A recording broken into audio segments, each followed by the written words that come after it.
nervous. Hey everybody, welcome. And this is the Alaska Watch podcast coming to you with a special live edition. This doesn't happen very often. In fact, almost never. But we got invited to this shindig here at Cryptid, Brews, and Curiosity in Anchorage, Alaska. And we're going to be here just about all day. It's 10 o'clock in the morning. We're going to be here until like 5 p.m. There's going to be book signings. There's going to be cryptid talks. It's going to be awesome. So if you're in the Anchorage area and you got nothing to do, come on by and hang out with us. And even if you do have something to do, postpone it. Come see us. You're gonna get to meet me. You're gonna get to meet Norm Solly and buy a copy of his book and get him to sign it. And I mean, let's be honest, meeting Norm is it happens about as much as Sasquatch sightings. So you want to get out here and make sure you get in on his public appearance.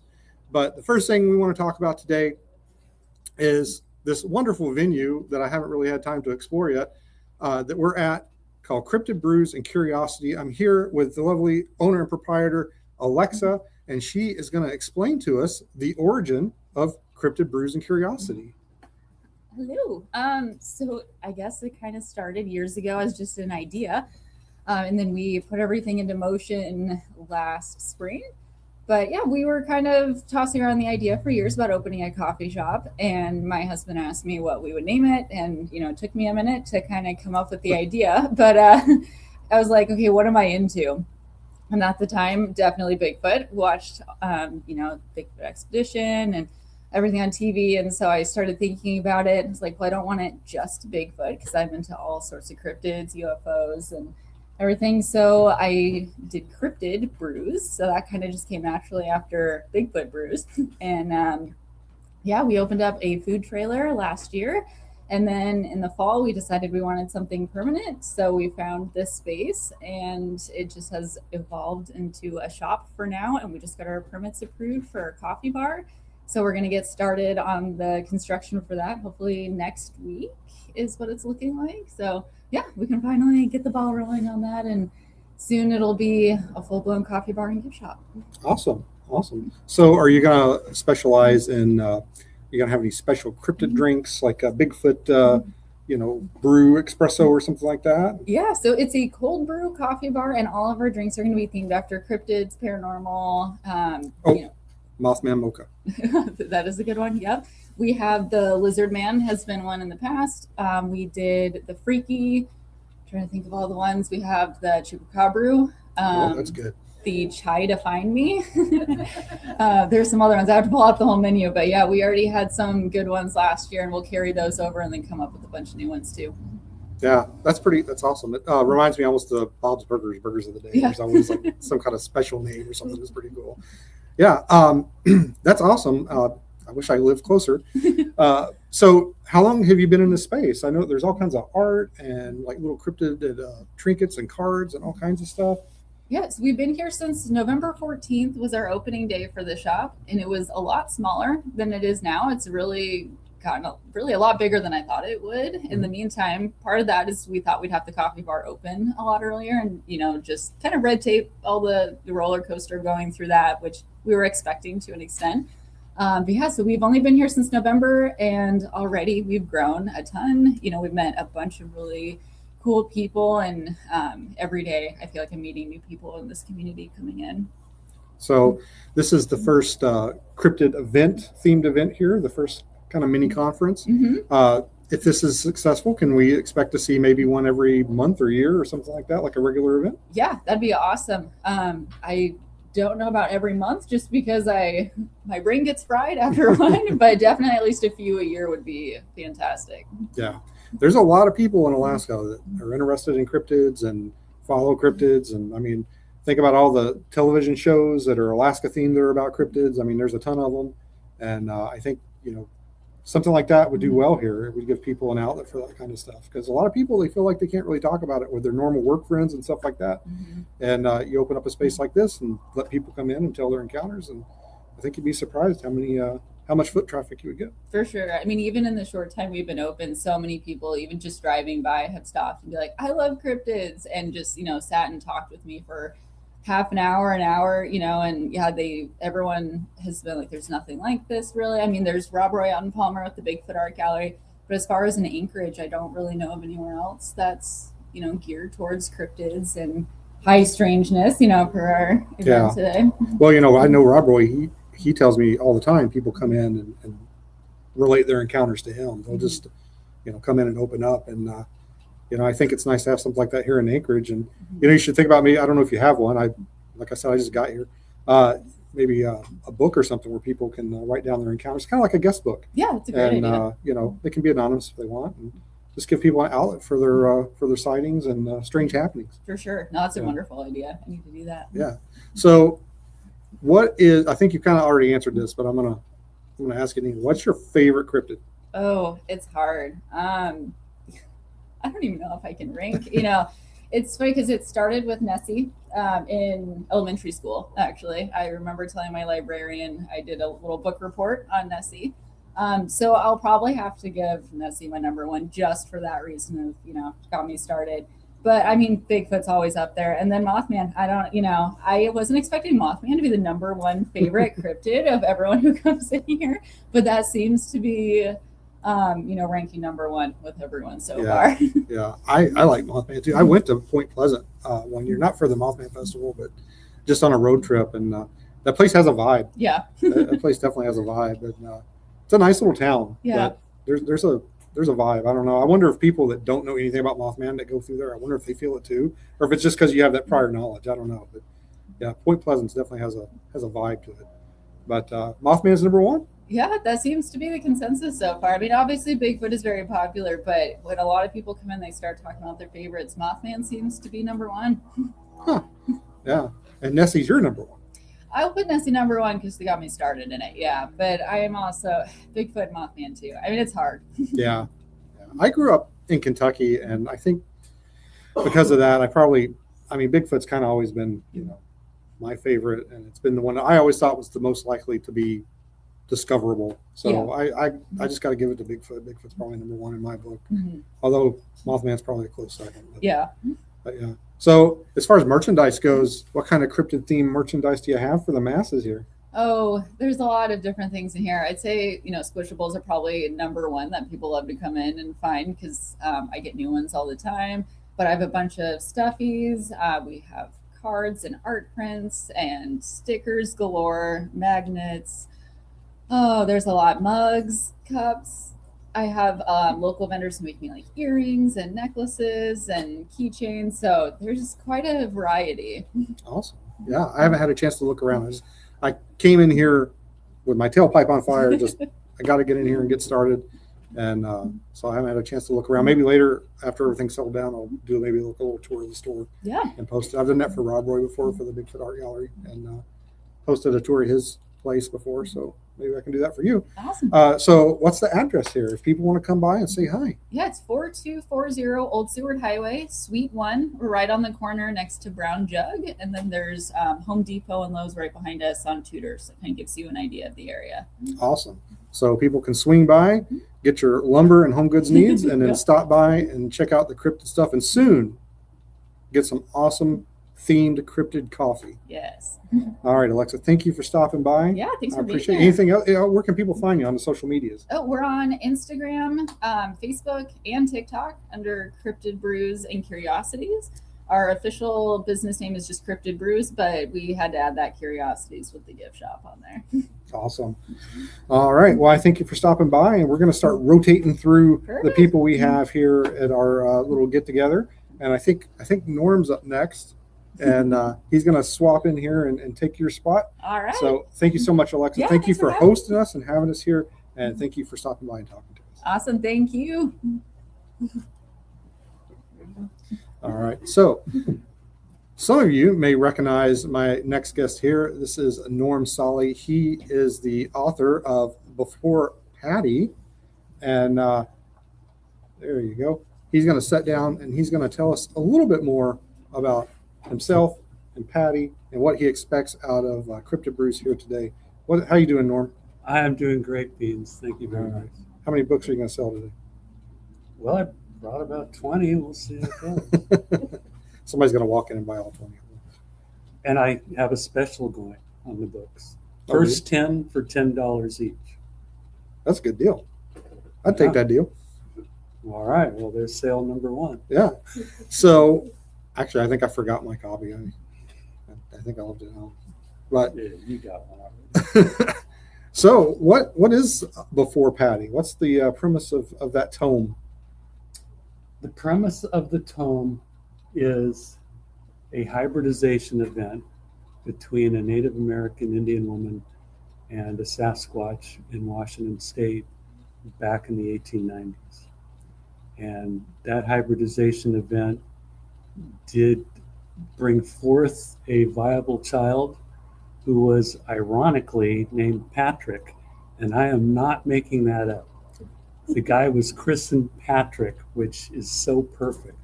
And that's why I call the book series Before Patty, because before Patty, there was Patrick. Patrick. Yeah, that's one of those weird idiosyncrasies, huh? It is a little hit from the universe. Yeah.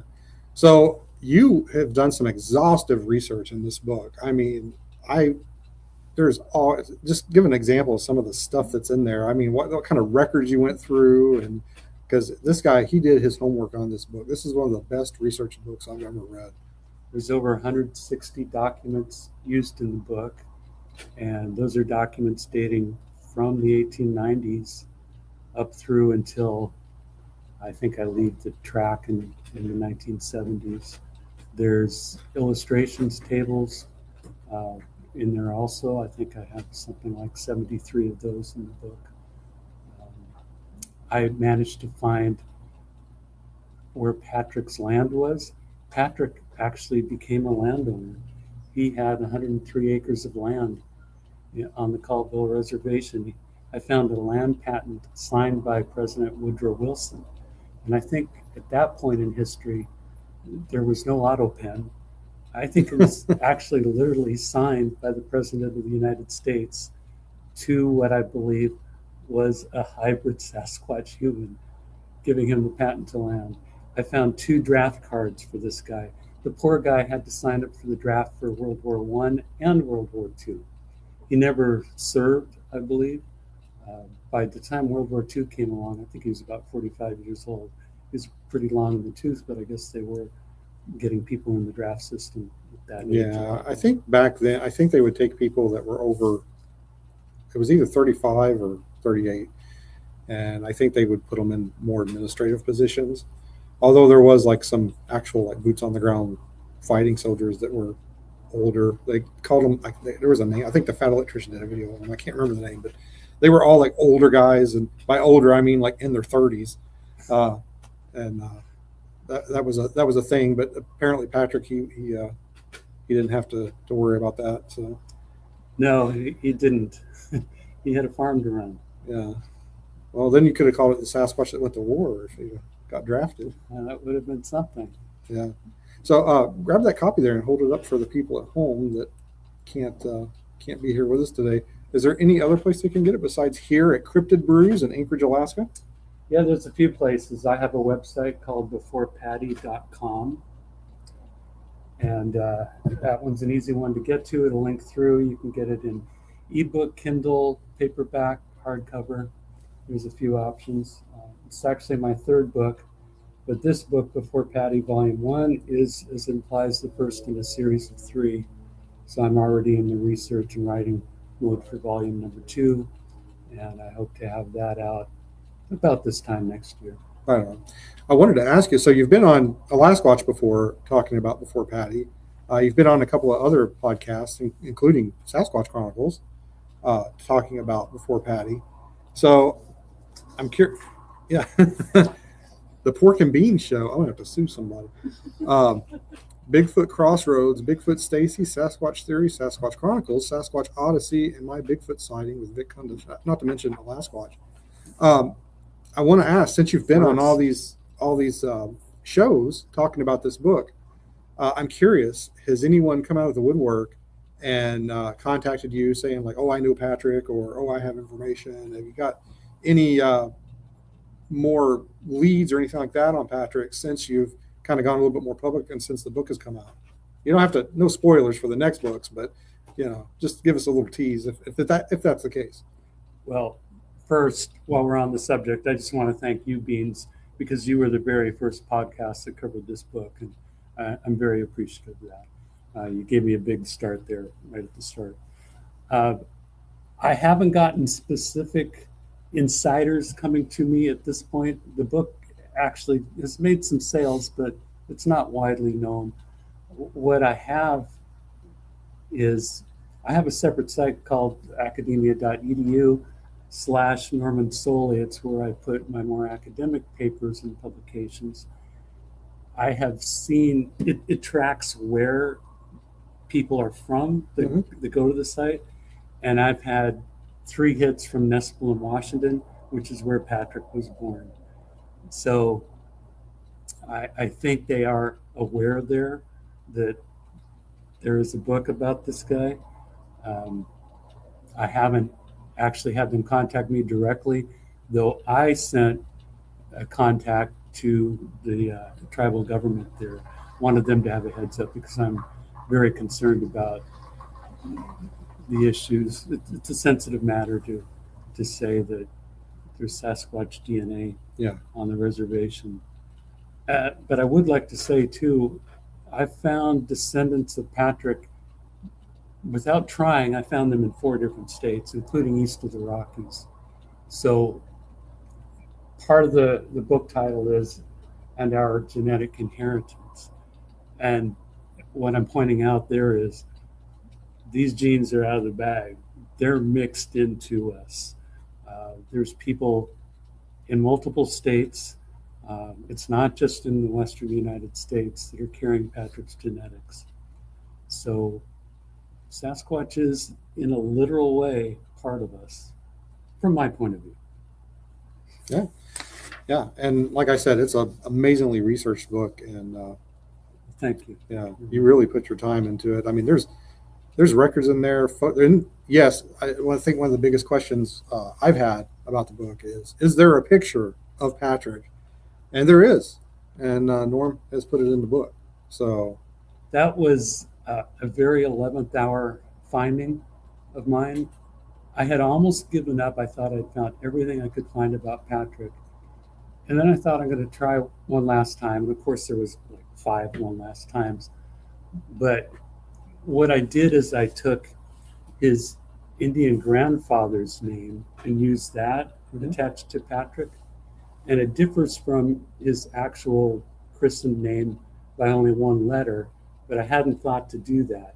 I think there was a transcription problem as the generations passed. And when I did that, I got a hit. And I got pictures from 1928. And sadly, they're mug shots. Patrick hit a point in his life where things went downhill from him. You could understand that Patrick might have had some psychological challenges. There might even been some like chemistry issues and some physical reasons being a hybrid, but he got into a lot of trouble from about the age 35 or 38 on. And these mugshots are from 1938. I believe they were taken in Yakima, if I'm remembering correctly. And it's just headshots, but they're strange. They look odd. Yeah. Well, I mean, there's some truth to that. I'm sure he had a rough childhood. I mean, you know, kids are mean anyway, and it sounds like the rumors of his parentage were no well-kept secret. So I'm sure he probably had a hard time growing up with that. I mean, you know, you can imagine the teasing, you know, your mama jokes, or Your papa. yeah, your papa, your mama. So yeah, I can imagine. Yeah, it sounds like he had some troubles in life, but he also, you know, he went forth and he multiplied. So 8 children that I know of. There was times when he was on the streets. I have no idea if maybe he fathered some children at those times too, but 8 children that I know of. Sadly, most of those children died before he did, but some of those children did have children themselves and grandchildren. I tracked it down to the grandchildren level, and then I stopped trying because I didn't want to know. Yeah. But he did procreate. I'd be curious to see if any of his descendants have tried something like 23andMe or Ancestry.com and just kind of I'd be curious to see what some of those results were, because I know people get them back sometime, and it says they have Neanderthal DNA. Yeah. But I would be curious if anything like that, any Sasquatch DNA, like what that would show up as, if anything, or if they would just, is that something like, oh, this is just junk DNA, we don't know what that is, we don't categorize it. I'd be curious. I am really curious about it. And part of the second book is I'm trying to find genetic markers that might reveal ancestry, because I think this has probably been going on for thousands of years. And I think there is something in there. So I am looking at the somewhat discredited Meldrum study.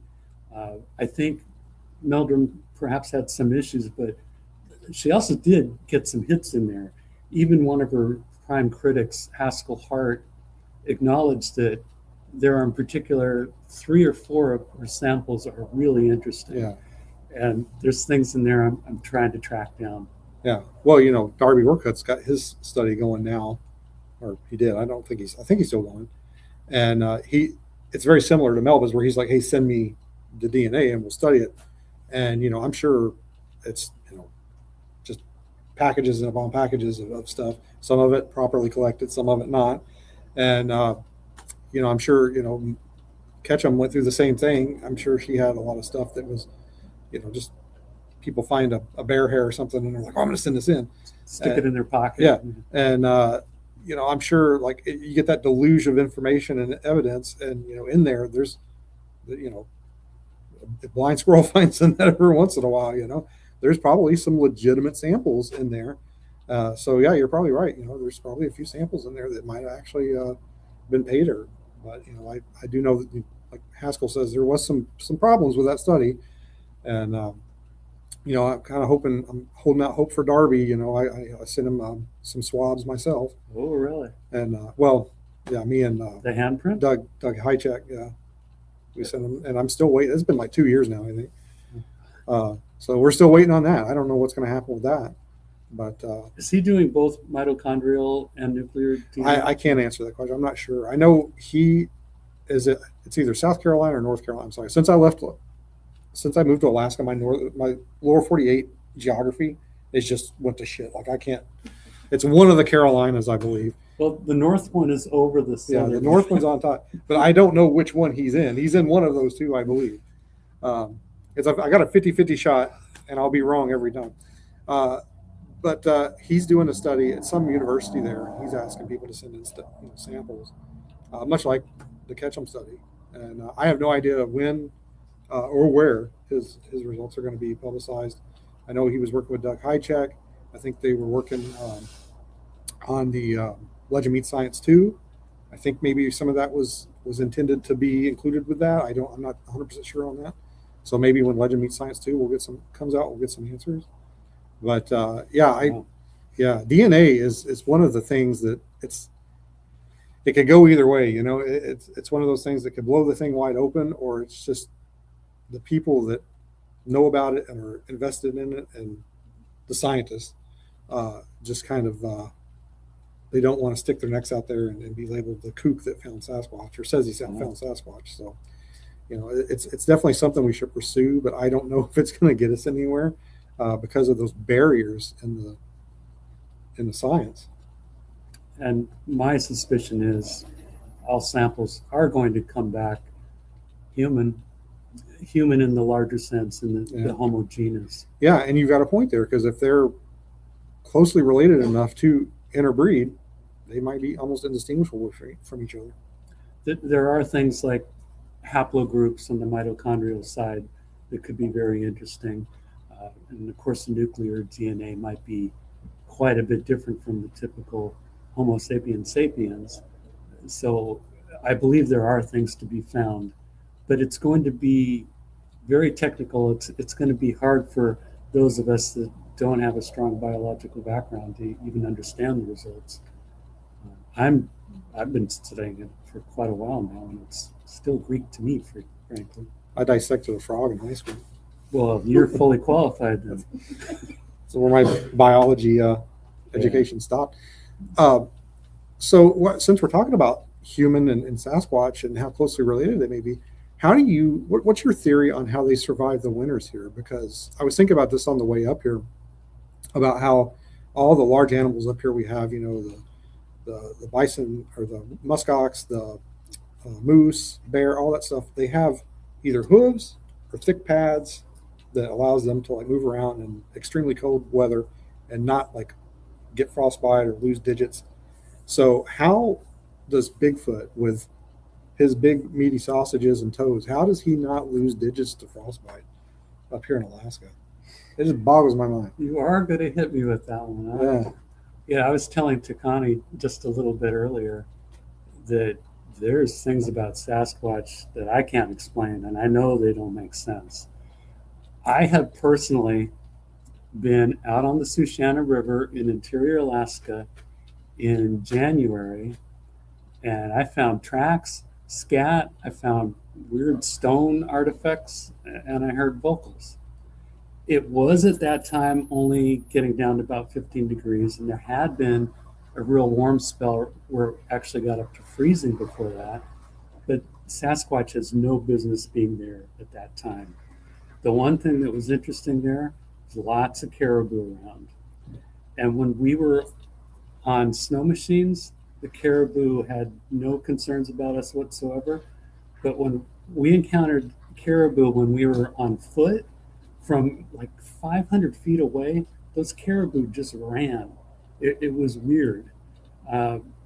They were obviously frightened of bipeds walking around, but they weren't frightened of snow machines. And you'd think it'd be the opposite. I can't explain how there could be Sasquatch in interior Alaska. You can make all sorts of elaborate theories of, well, they go to the coast, they head for Homer, and they eat out of the trash cans, and they wait until the tide goes out and the table is set and all that.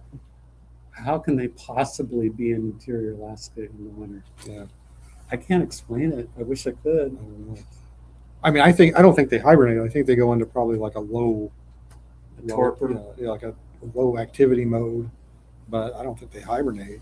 But even still, that would the extreme temperatures that we get would be tough. Well, we talk about caves so much. I don't know that there are any caves terribly close to where I was, maybe 10, 15 miles away. Torpor is the best theory we have, but if they're as closely related to us as I say, we don't have good examples of torpor in modern humans. We have examples of people that they sleep a lot. Yeah, I think there's that one village in Russia where they kind of go into a torpor for winter or something. Do they really? Yeah. Okay. Well, I can't remember the name. Track that down. I'll have to find that for you. But Pascal. what's that? Pascal. Yeah. Sorry, Shane's got us. So. All right, Shane. So yeah, I don't know. I think that people are seeing them. Like I said, it only takes one sighting to be legit for it to exist, and there's something to it. And that, the natives here in Alaska have all the stories of Bigfoot taking people, and even mating with people, stealing the women. And certainly the natives down in Colville and Washington do too. And then you end up with stories like Patrick, and Patrick was a real person. He really existed. You've done the research. You found he's a person, and he existed, and that he possibly was the result of a union between a Sasquatch and a woman. It's mind blowing. It is. I don't know. So I asked if anybody had come forward. Have you had anybody like petition to get Patrick's remains? I weaseled out of that. No, and I'm very concerned about that, frankly. You know how Zana and her descendants ended up being dug up. And I like Dr. Igor Burtsev. We're friends on Facebook. He seems like a great guy. He's what got me started on Patrick, actually. But can you imagine how that would go over if people were digging up Native American graves in this country? That would be bad news. Yeah. That would not be good. And I am very concerned that my book might lead that way. And in the book, I go to great lengths to hide family names and the identities of people, etc. But I'm not any special in the research end. Anybody could do what I did. I trust that if they do, they'll have discretion and care about the impact on other people as well. Yeah. Yeah. Well, Patrick was a person with a family and descendants, and we don't want to bother them or disturb him. So I think we'll just have to rely on Norm's excellent research and writing. Bring the book up again for us. It's Before Patty, Volume 1 by Norm Solly. Now that I know where the camera is, I can pull it in a little closer. The Human Sasquatch Hybrid. So anyway, Norm, where can people find you? Beforepatty.com is a good source. You can get the books through Ingram Spark if you happen to be a library or a bookseller, and that would be wonderful. You can go to Amazon. You can find it right there. Academia.edu/Norman, SOLLIE. That's a place just to see the more academic papers I have, which I have no business writing academic papers, but I figured, what the heck? I'm going to do it. Not many other people are right now. He stayed at a Holiday Inn Express. So, all right, Norm, thank you so much for coming on. Thank you so much for sharing your information with Patrick on us. And we're going to be here, Norman and I wish Patrick was here with us. Norman and I are going to be here all day at Cryptid Brews in Anchorage, Alaska till about 5 p.m. today. So if you're listening to this live, stop on by and hang out. Come on down. Yeah, get a book, get it signed. And Norm has a special deal right now. First 10 for $10. That's right. Get them while supplies last. Yeah. And signed, personalized even. Yep, I'll say to my dearest friend, unless your name is hard to spell. All right, Norm, thank you so much. Heidi, you want to wrangle the next person for us? Thank you. All right, folks. So we're down at Cryptid Brews in Anchorage, Alaska, and we're having a little mini cryptid conference here today. We've got myself, we've got Norm Solly, we've got Shane Land, Jesse Desmond's here. We're going to be talking about all things strange in Alaska, from cryptids to aliens. If you want to talk about ghosts, we'll talk about ghosts too. Shane Land, good to see you, sir. Haven't seen you in a minute. It's been a while. Yeah. So what have you been up to? A lot of research. Speaking to the mic. Can you hear me? Yeah. All right. A lot of research. Research? Actually, taking care of my 10-year-old son, who helps me in my research, actually. So it's just been really, my research has actually taken me into the Cold War era, and also some of the things you and Norman previously talked about, winter survivability, adaptability here in Alaska. So that's what I've been working on the last couple of years. Yeah, awesome. So you have a book as well. Do you have any of those copies with us today? No, actually, I was. Oh. No, I actually only put the book up on Amazon for about 14 months intentionally, and then I took it down because I think information gets old and a little stale. And so I've been working on the revision, which will probably come out later this year or early next year. Okay. Which will have a lot of information in it, some of which I'll be covering in the presentation today. Awesome. So the original first edition is kind of hard to find. Yeah, you can still it on find eBay by the end of the day. You can still find it. Yeah. There are used copies that have been returned, I'm sure. So. No, I read it. It's very good. Very, like Norm's, very well researched. So what you had a sighting? Did you not, here in Alaska? Yes, Yeah. back in September of 2018.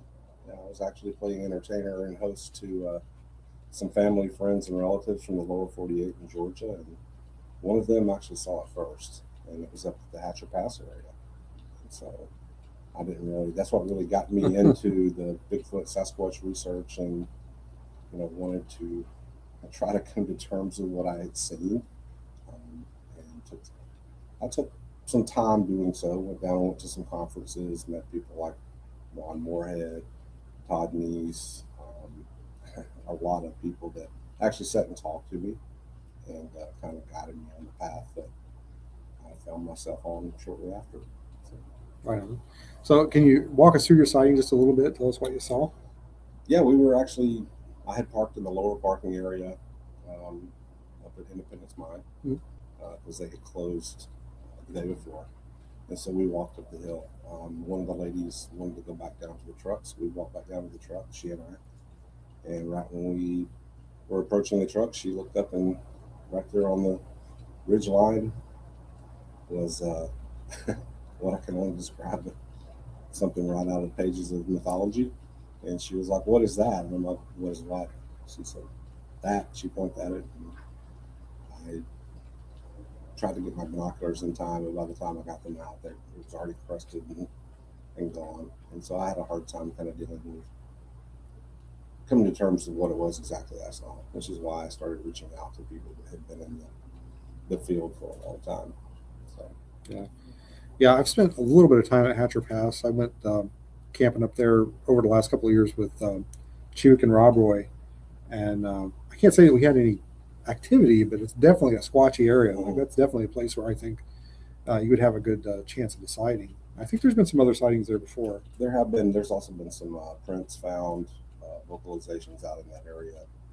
So I think there's a consistent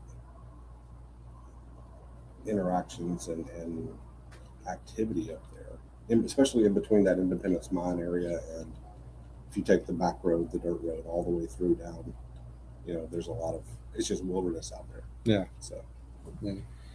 I was on my way out there one time, and I believe I was on the Wasilla side going in.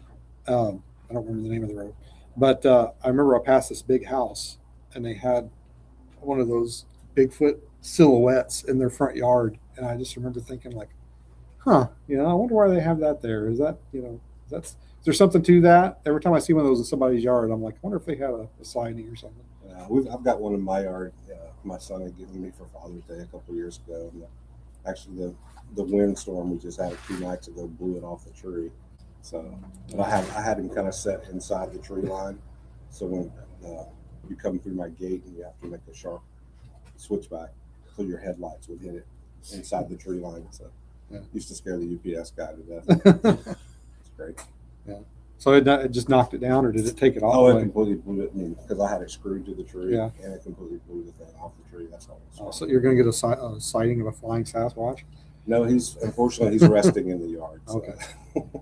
I was like, it's going to go flying, and somebody's going to be like, they're flying now. No, he's resting peacefully in the yard. So. Okay. Yeah, I love those things. I don't get enough traffic by my place to put one up. Like, Yeah.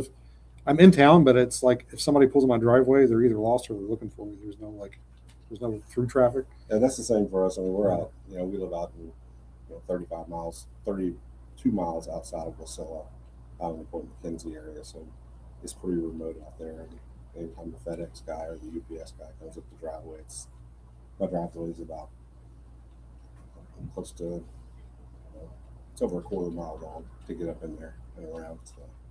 Yeah. I think that Hatcher Pass area might be like a corridor area where they come through sometimes, because it seems like Rob always had a few roadside crossing reports from that area brought into his attention. So, yeah, I think they're definitely around there. Yeah, I think they are too. I think that I think they're even out towards, like, if you're going out towards Glen Allen, there's a lot of reports out that way as well.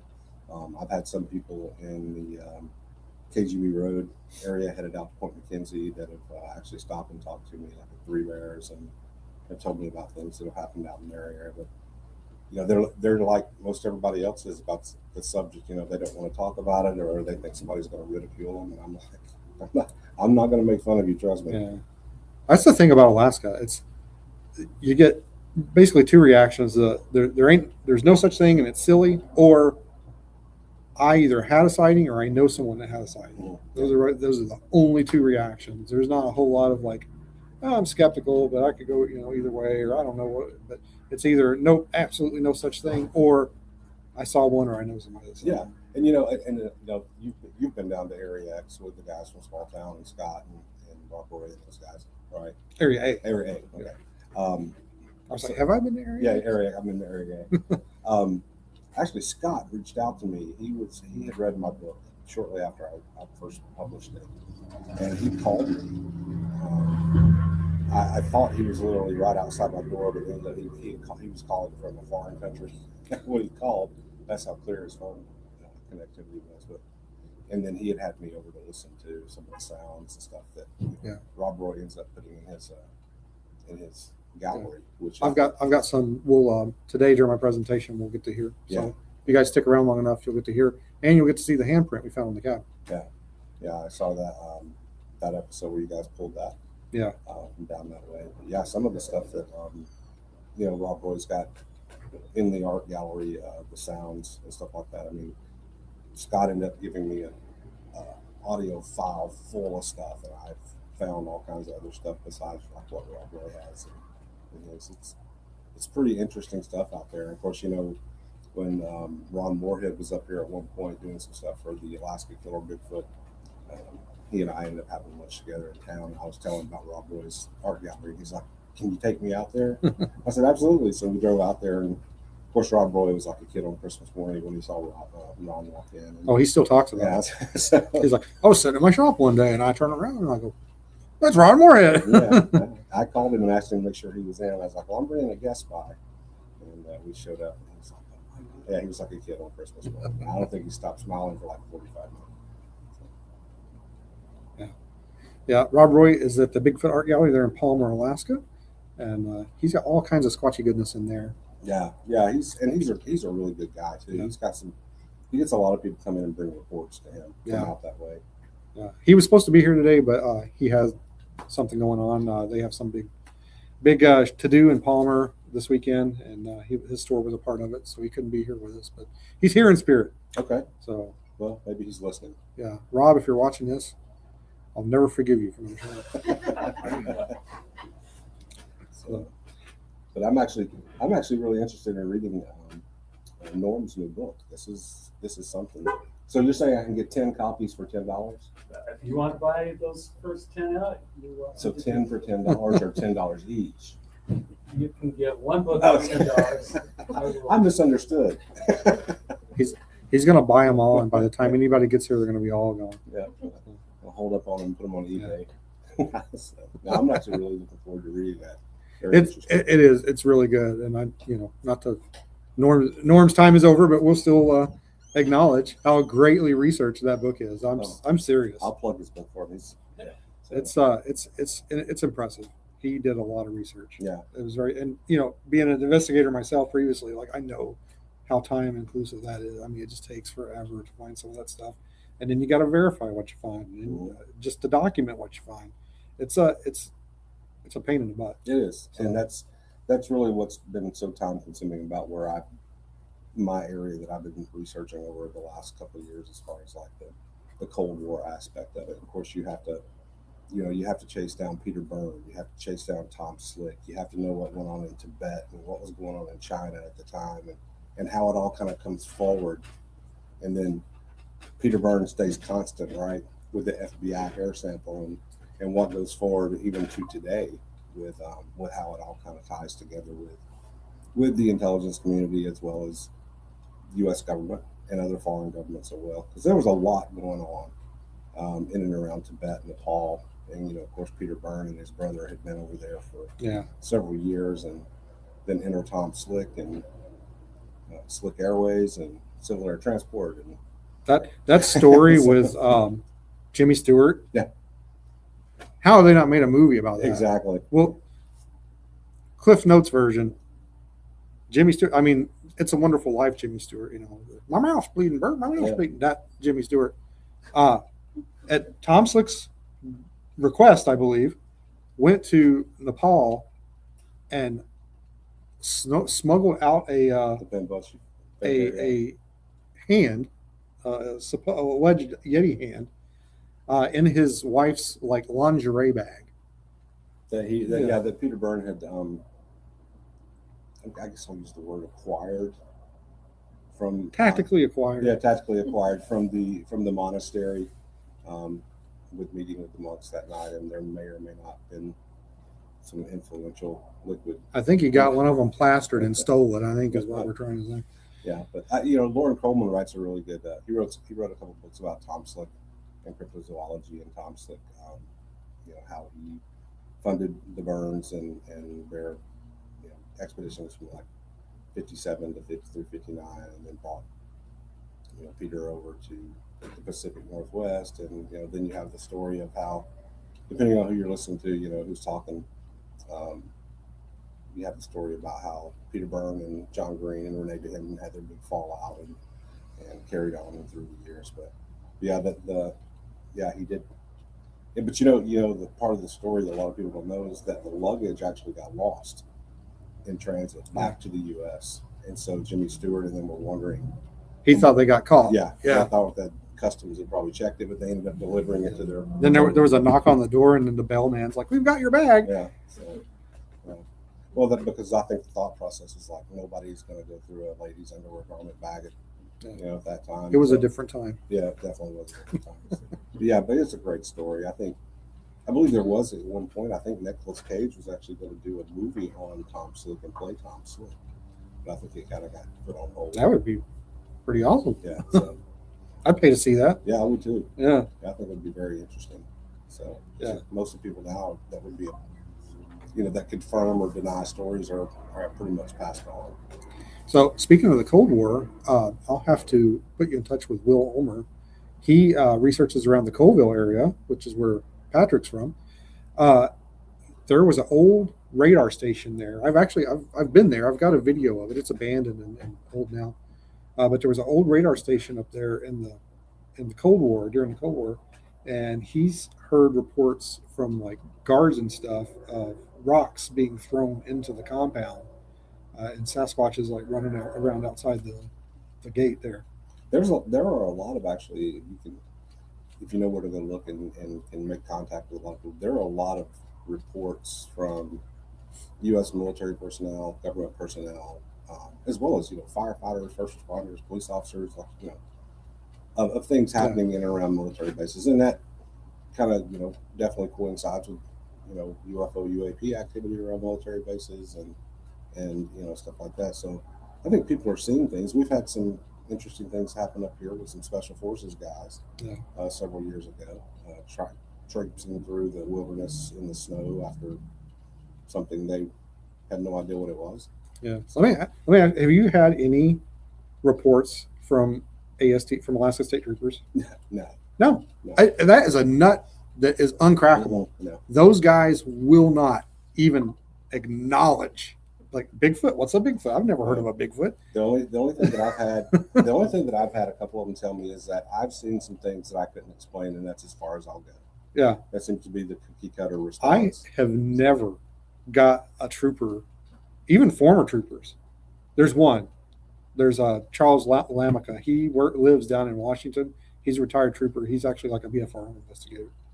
But I have never had any current or former troopers other than him ever even attempt to talk about the subject. I mean, it's just like, hey, what are your thoughts on Bigfoot? Yeah. Shut down. What are you talking about? Doesn't exist. Yeah. There's nothing out there to prove it. Yeah. Until you see one. Which I'm not the, they're on the cover, but they're just, conspiracies.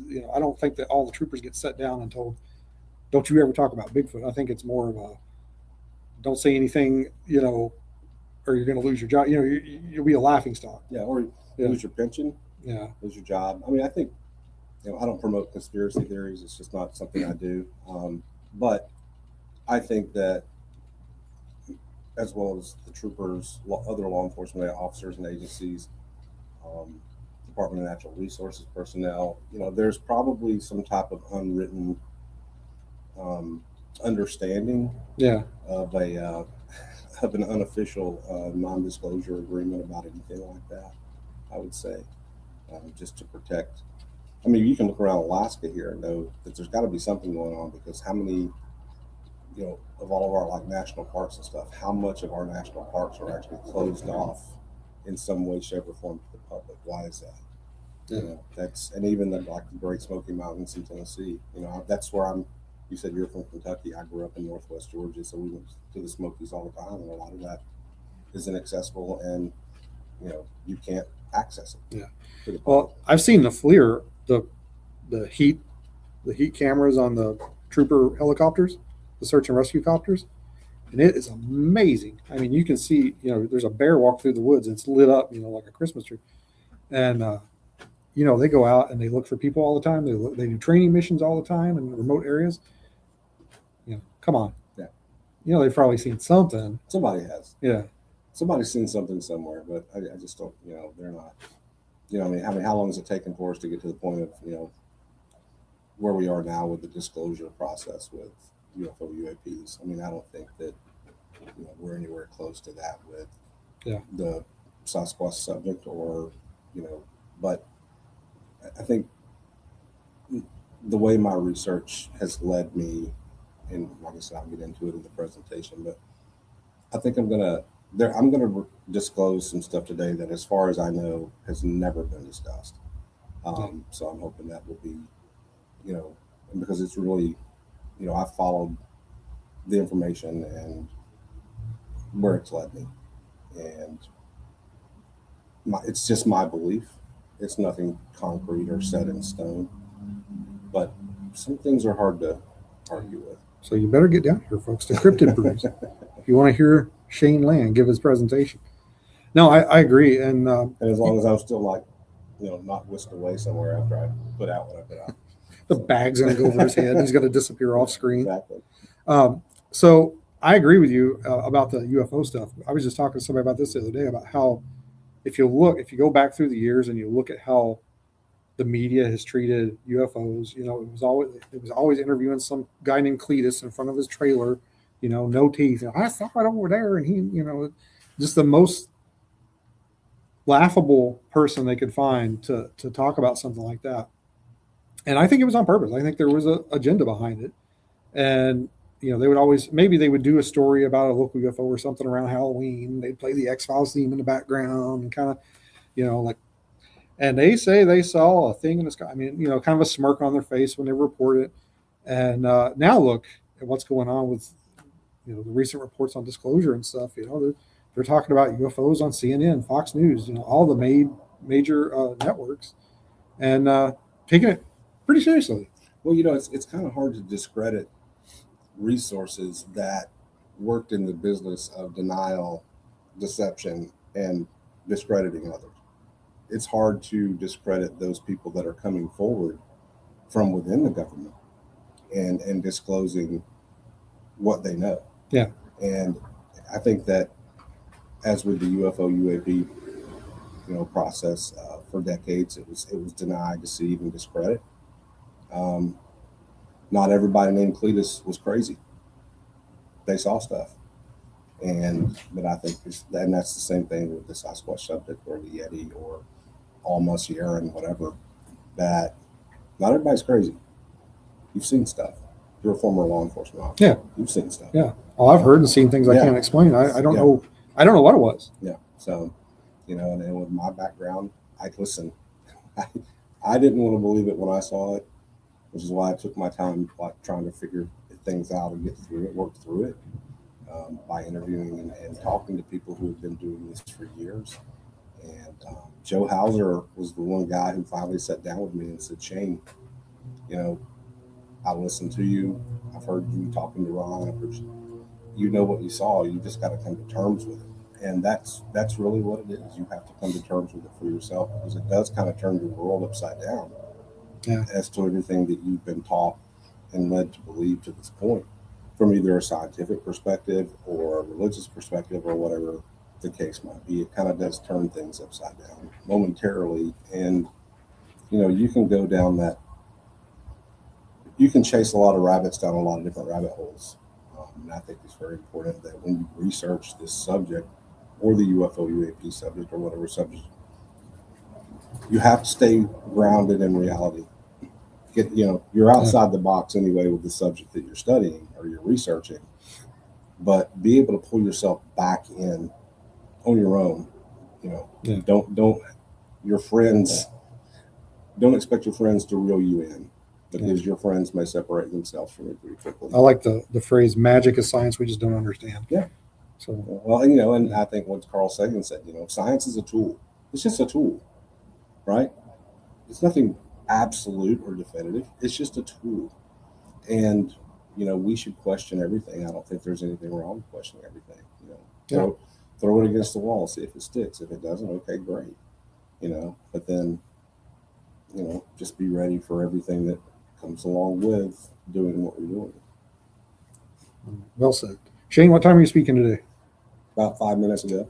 About 5 minutes ago. All right. Well, we're going to wrap things up and let Shane get up here and speak and disclose some things. Get down here. You still got some time to get down to Cryptid Brews and listen to Shane speak. Meet me, Beans Baxter, Norm Solly, Jesse Desmond, Heidi's here, Alexa's here. We're all at Cryptid Brews down in Anchorage. We're hanging out. We're going to be here till 5 p.m. today. So we're going to get off here and we're going to get this party started. So thanks for tuning in. Thanks for watching us. I appreciate you. If you're watching this after the live stream, hey, hit that like button, hit that subscribe button. Check everybody out on social media. Shane, do you have a website or anything? Nope. Okay. I stay low key. Shane is terribly mysterious. So if you have to get any messages to him, I'm sure one of us can Blame the help government. facilitate It's that. not my fault. So, Blame the government. all right. Thank you so much, guys. And we're out.